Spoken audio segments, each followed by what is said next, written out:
Assalamualaikum warahmatullahi wabarakatuh.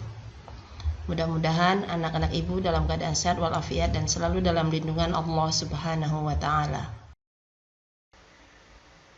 Pada pembelajaran kali ini kita akan membahas tentang limit fungsi trigonometri. Nah, kita ingat kembali tentang perbandingan dan identitas trigonometri. Perhatikan segitiga berikut, ya, segitiga siku-siku dengan sisi miring atau hipotenusanya R, ya. Kita perhatikan sudut yang besarnya alfa, ya. Sin alfa sama dengan Y per R, kosinus alfa X per R, tangen alfa Y per X. Kemudian kebalikan dari sinus, kosekan, kebalikan dari kosinus, sekan, kebalikan dari tangen adalah kotangen. Ya, ini 6 perbandingan trigonometri. Kemudian beberapa identitas trigonometri. Kosekan alfa adalah 1 per sin alfa, sekan alfa adalah 1 per cos alfa, kemudian kotangen alfa adalah 1 per tangen alfa. Selanjutnya, tangen alfa adalah sin alfa per cos alfa, kotangen alfa adalah cos alfa per sin alfa. Sin kuadrat alfa tambah cos kuadrat alfa sama dengan 1. Sekan kuadrat alfa kurang tangen kuadrat alfa sama dengan 1. Kosekan kuadrat alfa kurang kotangen kuadrat alfa sama dengan 1. Nah, inilah beberapa identitas trigonometri, ya. Nah, kemudian yang perlu kamu persiapkan juga untuk menyelesaikan limit fungsi trigonometri, yaitu menghafal nilai sudut-sudut istimewa, terutama pada kuadran pertama, ya. 0 derajat, 30 derajat, 45 derajat, 60 derajat, kemudian 90 derajat. 0 derajat dan 90 derajat itu adalah batas kuadran, ya. Nah, kita lanjutkan. Rumus-rumus limit fungsi trigonometri. Rumus-rumus limit fungsi trigonometri untuk X mendekati atau menuju 0, ya. Ada 8 rumus. Ya, diperhatikan. Perhatikan koefisiennya, ya. Perhatikan, ya. Kemudian ini lihat dari limit sinus X per X untuk X mendekati 0 sama dengan limit X per sin X untuk X mendekati 0 sama dengan 1. Nah, kalau ini kita substitusi langsung, sebenarnya hasilnya adalah bentuk tak tentu. Sinus 0 itu 0 per 0, ya, atau 0 per sin 0 juga 0 per 0, maka bentuknya tak tentu. Jadi ini ada rumus khusus untuk sin dan tangen, ya. Jadi perhatikan rumusnya agar nanti dalam menyelesaikan soal-soal limit fungsi trigonometri kamu lebih paham, ya. Kemudian untuk X menuju P, untuk P yang tidak sama dengan 0, maka rumusnya menjadi seperti ini, ya. Kalau tadi X mendekati 0, kalau ini X mendekati P, P tidak sama dengan 0, ya. Inilah rumus-rumus untuk penyelesaian limit fungsi trigonometri, nanti untuk digunakan dalam menyelesaikan limit fungsi trigonometri. Nah, limit fungsi trigonometri dapat diselesaikan dengan substitusi langsung. Nah, jika dengan substitusi langsung hasilnya merupakan bentuk tak tentu, maka kita gunakan identitas trigonometri atau menggunakan rumus limit fungsi trigonometri yang tadi barusan kita lihat. Untuk lebih jelasnya, perhatikan contoh berikut. Contoh 1, limit sin kuadrat X per cos X untuk X mendekati V per 3. Nah, V per 3 ini adalah sudut dalam satuan radian. V per 3 berarti 180 dibagi 3, sama dengan 60 derajat. Ya, kita coba selesaikan dengan substitusi langsung menjadi sinus kuadrat dari V per 3 per cos V per 3. Sinus 60 derajat itu adalah setengah akar 3. Kosinus 60 derajat adalah setengah atau 1 per 2, maka jadi setengah akar 3 pangkat 2 per setengah. Setengah pangkat 2 itu 1/4, akar 3 pangkat 2 itu 3, maka menjadi 3/4 per 1/2. Lalu dikalikan dengan kebalikannya ya, 3/4 dibagi 1/2 sama dengan 3/4 dikali 2/1. 6/4 lalu disederhanakan. Ingat, untuk menyelesaikan suatu soal, maka jawaban terakhir harus dalam bentuk yang paling sederhana. Inilah penyelesaian untuk contoh 1 ya, yang bisa diselesaikan cukup dengan substitusi langsung. Kemudian contoh 2, limit kosinus 2x, kosinus 2x per kosinus x kurang sin x untuk x mendekati v/4. V/4 adalah 45 derajat. Nah, kalau kita substitusi langsung, maka menjadi kosinus v/2. 2 kali v/4, berarti 2v/4 atau v/2. Yang di bawah, di penyebut menjadi cos v/4 kurang sin v/4. Ingat, begitu x digantikan dengan v/4 ya, ini karena x menuju v/4, maka limit tidak perlu ditulis lagi. Ya. Cos v/2, cos 90 derajat itu 0, kemudian cos v/4 itu setengah akar 2, sinus v/4 juga setengah akar 2. Maka menjadi 0 per setengah akar 2 kurang setengah akar 2 atau 0 per 0. Ini adalah merupakan bentuk tak tentu. Nah, maka berarti ya cara substitusi langsung tidak bisa kita lakukan atau kita gunakan untuk menyelesaikan soal nomor 2. Kita harus gunakan identitas trigonometri ya. Nah, perhatikan kosinus 2x per kosinus x kurang sinus x. Nah, kita gunakan identitas trigonometri ya, karena ini x tidak menuju 0 ya. Nah, kalau menuju 0 nanti selain identitas juga kita bisa gunakan rumus limit fungsi trigonometri. Nah, kosinus 2x ingat kembali adalah rumus sudut ganda. Materi kelas 11. Kosinus 2 alfa, ini ada 3 rumusnya, kosinus kuadrat alfa kurang sinus kuadrat alfa, atau 2 kosinus kuadrat alfa dikurang 1, atau 1 dikurang 2 sinus kuadrat alfa. Kita tinggal memilih mana rumus yang paling sesuai atau yang paling cocok untuk dapat menyelesaikan soal kita ya. Nah, untuk bentuk yang seperti ini kita tentu harus memilih kosinus 2x itu menjadi kosinus kuadrat x kurang sinus kuadrat x ya.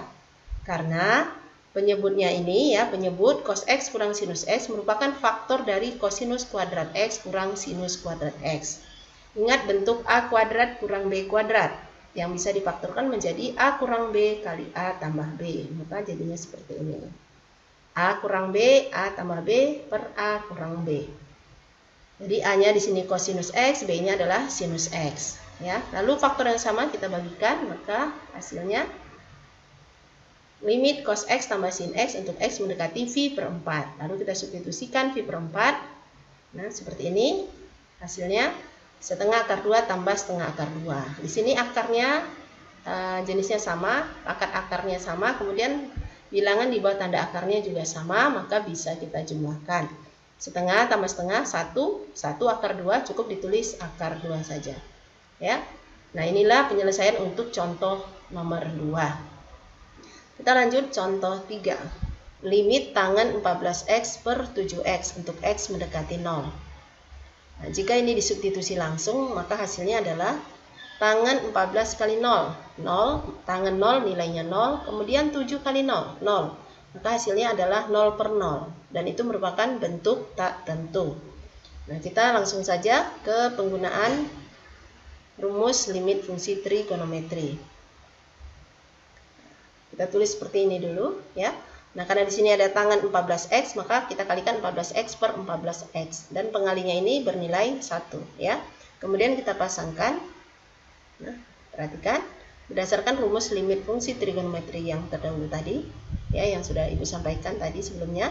Ini nilainya 1 ya. Limit tangen 14x per 14x nilainya 1. Kemudian x per x kita bagikan lebih dahulu, lalu 14 per 7. Sama dengan 1 kali 14 per 7 sama dengan 2. Atau dengan cara yang satu lagi seperti ini. 14 ini adalah A ya. Kemudian 7 adalah B. Maka hasilnya adalah A per B. 14 per 7 sama dengan 2 ya, sama hasilnya. Biasanya kalau kita menyelesaikan soal-soal pilihan ganda, maka cara-cara cepat lebih menguntungkan ya. Menguntungkan untuk kita ya. Nomor 4. limit sinus 2x per tangen 6x untuk x mendekati 0. Nah, kalau juga dengan substitusi langsung ya, maka hasilnya sinus 2 kali 0, sin 0 itu 0, tangen 6 kali 0, tangen 0 juga 0. Maka hasilnya 0 per 0 atau merupakan bentuk tak tentu. Kita selesaikan dengan menggunakan rumus limit fungsi trigonometri. Ya, sin 2x per tangen 6x kita kalikan dengan 2x per 2x. Ini nilainya juga 1 kali 6x per 6x. Nah, kenapa 2x per 2x? Karena di sini ada sin 2x. Kenapa 6x per 6x? Karena ada tangen 6x. Lalu kita pasangkan sin 2x per 2x, 6x per tangen 6x, 2x per 6x. X-nya kita bagikan, maka hasilnya 1 kali 1 kali 2 per 6 sama dengan 1 per 3. Atau dengan cara yang lainnya, seperti nomor 3 tadi, 2 ini adalah A, ya, kemudian 6 adalah B. Maka hasilnya adalah A per B atau 2 per 6 sama dengan 1 per 3. Kita lanjut ke contoh nomor 5. Limit 1 kurang kosinus kuadrat X per X tangen 2X untuk X mendekati 0. Kita substitusi langsung, hasilnya 1 kurang cos 0. Cos 0 1. 1 kuadrat 1. 1 kurang 1 itu 0. Kemudian tangen 2 kali 0, 0. Tangen 0, 0 kali 0. Maka hasilnya 0 per 0. Bentuk tak tentu. Nah, kita selesaikan nomor 5 ini dengan identitas trigonometri terlebih dahulu, ya. 1 kurang cos kuadrat X. Ingat rumus di awal tadi yang berhubungan dengan Pitagoras, ya. Sinus kuadrat X tambah kosinus kuadrat X sama dengan 1. Maka kosinus kuadrat X itu sama dengan 1 kurang sinus kuadrat X. Atau sinus kuadrat X sama dengan 1 kurang cos kuadrat X. Nah, cos kuadrat X di sini kita ganti, nih ya. Lalu kita sederhanakan 1 dikurang 1, 0, negatif kali negatif, positif, maka hasilnya limit sinus kuadrat X per X tangen 2X, X mendekati 0. Sin kuadrat X kita pisahkan agar kelihatan ya, nanti kita kita pasangkan limit sin X kali sin X, ini sin kuadrat X ya, per X kali tangen 2X. Jadi limit sin X per X kali sin X per tangen 2X. Ini ya, limit sin X per X kali sin X per tangen 2X. Menjadi 1 kali 1 per 2. Ini koefisiennya 1 per 2. 1 kali 1 per 2 adalah 1 per 2. Kemudian yang nomor 6, limit X kurang 7 kali sinus 2X kurang 6 per X kuadrat tambah 2X kurang 15 untuk X mendekati 3. Ingat rumus yang terakhir tadi, untuk X mendekati P, P tidak sama dengan 0. Nah, inilah contohnya. Di sini X kurang 3. Maka kita cari faktor X kurang 3 baik di pembilang maupun di penyebut. Kita bentuk faktor di pembilang dan penyebut, yaitu X kurang 3 ya. Nah, menjadi X kurang 7 sinus ya 2X kurang 6 kita faktorkan menjadi 2 kali X kurang 3. Sudah kelihatan ya, X kurang 3 ya. Kemudian X kuadrat tambah 2X kurang 15 kita faktorkan menjadi X kurang 3 kali X tambah 5. Kemudian kita pasangkan ya, limit sin 2 kali X kurang 3 per X kurang 3. Nah, jadi kita bentuk agar sesuai polanya seperti di rumus ya. Kemudian X kurang 7 per X tambah 5. Limit sin 2 X kurang 3 per X kurang 3 ini adalah 2 per 1.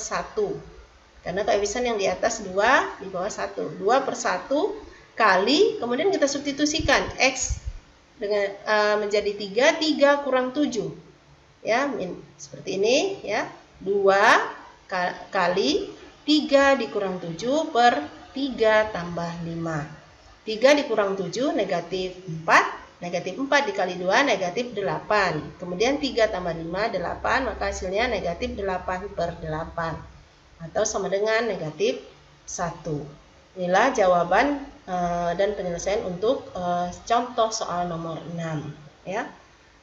Pahami materi dan contoh yang sudah Ibu berikan ya. Kemudian salin ke buku catatan. Terima kasih. Wassalamualaikum warahmatullahi wabarakatuh.